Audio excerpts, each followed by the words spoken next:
in your discussion, you're talking about the bottom line. And each one of you have included that in your presentation. Randy talking about the impact for your students as well as what they will take away. And also, Teresa, what you're discussing about, I think in some of your literature, you're talking about wanting customers to see the buying out of sympathy rather than, or seeing not out of sympathy, but out of recognition of the product. It's all becoming part of the process.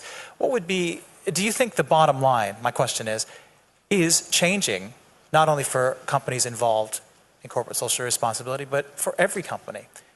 Teresa, could you start?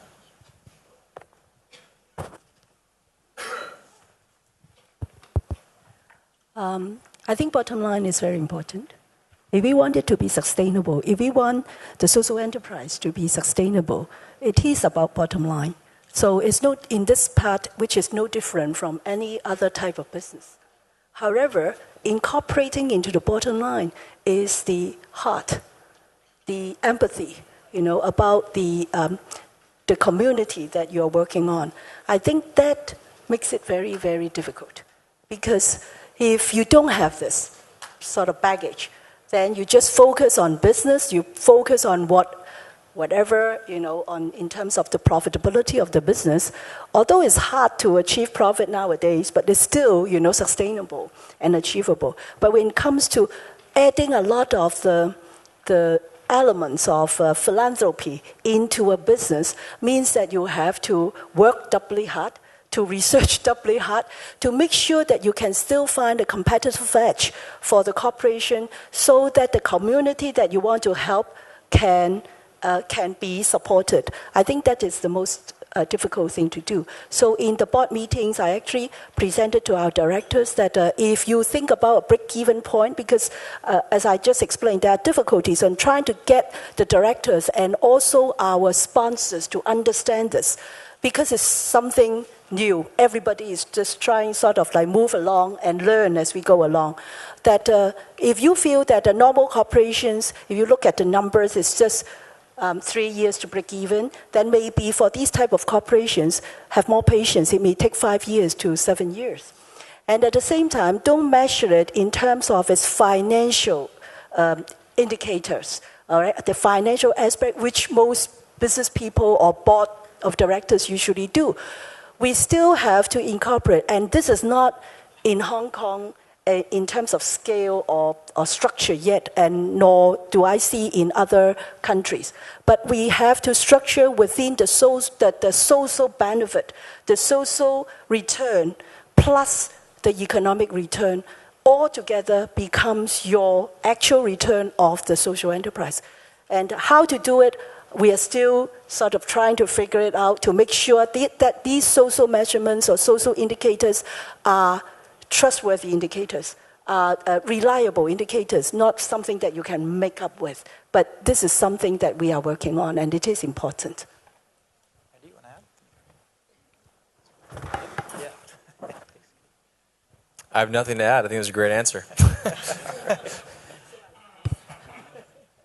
I think I totally agree with Teresa. I think empathy is the word, even for a big corporation backing up the Heritage Conservation Foundation itself. Obviously, Heritage Conservation Foundation, the bottom lines, they are slightly different. The concentration, if you're looking at just purely the triple bottom line, will be more on social need. But for Sino, I think it will be possibly the top priority of the triple bottom line will be profitabilities. But having said that, as I say, the benefit of the management of the team, and also and for the good thing behind the whole thing is changing the corporate thinking a lot. As you can actually see in Sino Group, we have now actually currently active. We've got 3 little non-profit making company, which is actually certified to Section 88 of the Inland Revenue regulation. So we are actually looking at more opportunities to help. Like when we actually building buildings, we all know that within Hong Kong, 89% of the electricity are actually being consumed by building. Over 65% of the carbon emission of Hong Kong is actually coming out from building building's electricity consumption. So this is actually something we could actually, as a property developer, can actively contribute and help.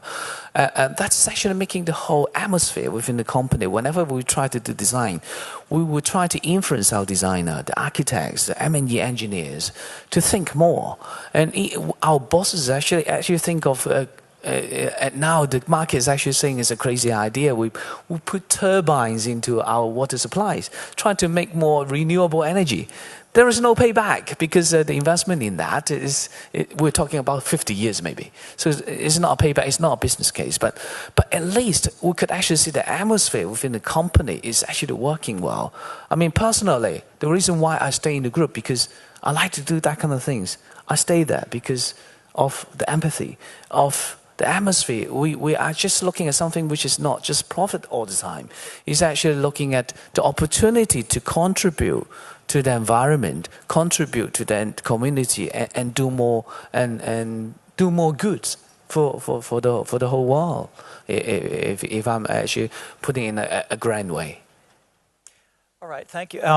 For David, we have a few questions that have come in from chapters from New Zealand and from Washington and Hawaii in the U.S., more about the, kind of the business side of it. Financial sustainability, even though you have volunteers, there are still costs involved. As a social enterprise, how is that supported? And also from Hawaii, we're asking, how do you handle the logistics and the freight and all of these things that are peripheral to how you get things done? Yeah. Okay. First of all, to my friends from Hawaii, aloha. I went to BYU Hawaii. I lived on the leeward side of Hawaii. It's a wonderful place. My brother and family are all still there. It's a wonderful place. So you're a lucky person. People, lucky people. Okay, so it's very, very good business questions. You're asking the wrong person because I'm a lawyer. No. No, the reality is we actually spent an entire year, and this is actually why some of our partners were initially quite frustrated, to use for lack of a better term, with us, because we were operating very, very slowly at first. Because again, our model was first as an education model for youth empowerment. We did not expect soap cycling to receive the recognition that it did as quickly as it did, and we did not expect to receive.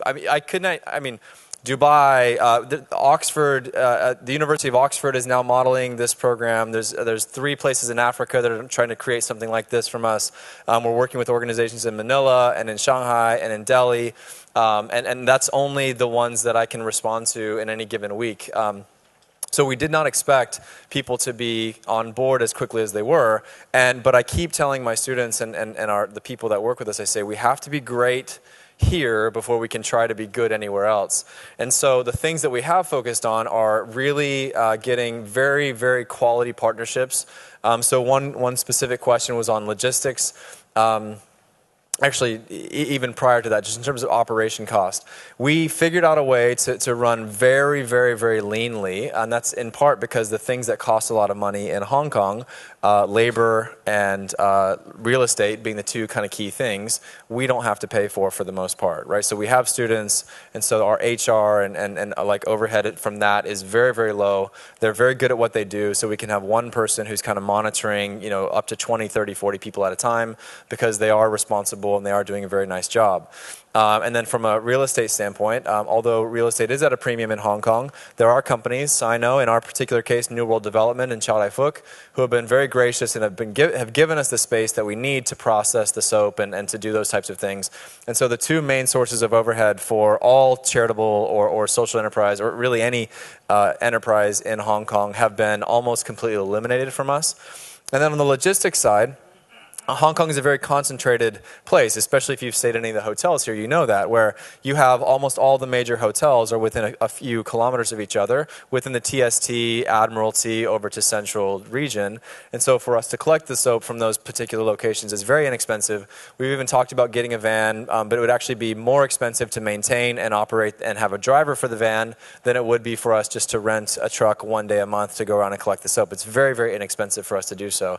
And then on the downstream distribution operation side, the reality is we don't pay for it. And so again, it's quite easy for us because the NGOs that we work with are so incredibly desirous of the soap, they pay for it.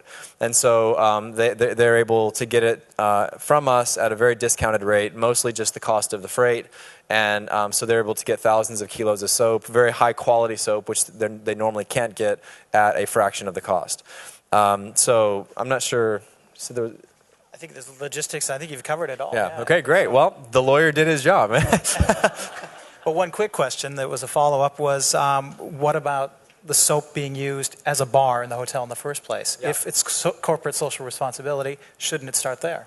Yeah, so there's two aspects of that. One is the hotels themselves, and then one is the actual customer going into the hotels, right? Now, in a perfect world, soap cycling would never exist, both on the supply and the demand side, right?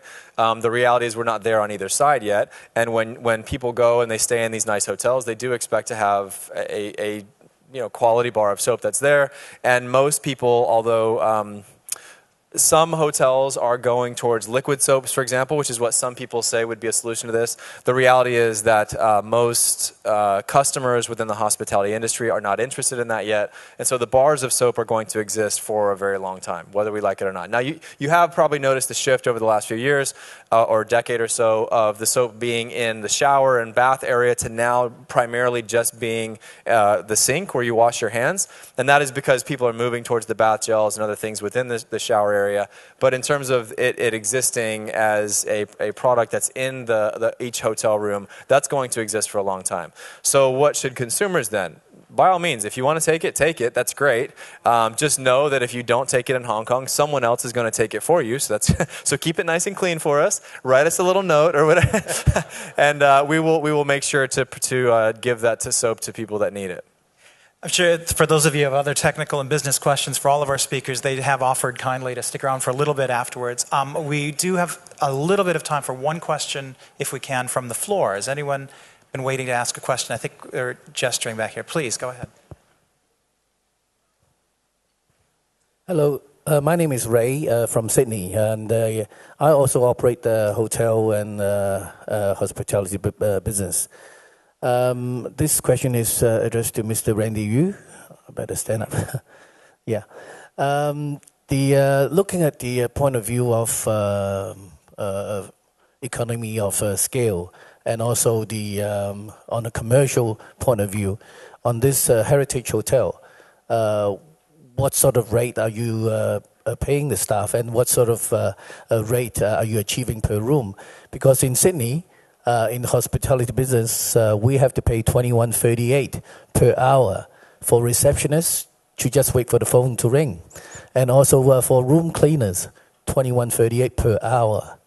So how do you sustain? That's a very good question, actually, and that's why we're actually keeping the number of staff on site very lean. And at first, when we first opened, we had about 34, 36 people on site.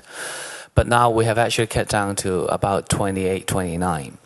It's actually being backed up by the Sino Hotel Group, very largely.